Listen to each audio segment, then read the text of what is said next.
تحية طيبة مشاهدي الكرام.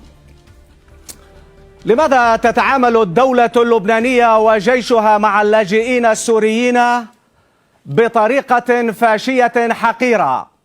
يتساءل معارض سوري. لماذا تسمح للميليشيات اللبنانية الطائفية الإجرامية بالعبور إلى سوريا لقتل السوريين وحرق قراهم، بينما تمنع اللاجئ السوري الهارب من جحيم الأسد والميليشيات المتحالفة معه من دخول لبنان إلا بتأشيرة؟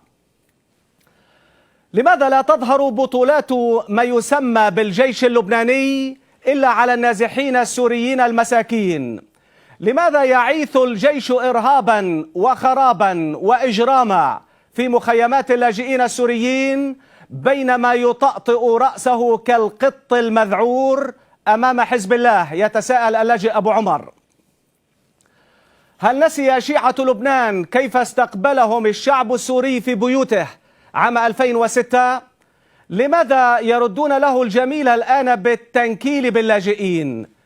لماذا وصل الأمر بجبران باسيل كارولاين وزير خارجية لبنان إلى وصف اللاجئين السوريين بالأرواح الشريرة والوجوه الكالحة؟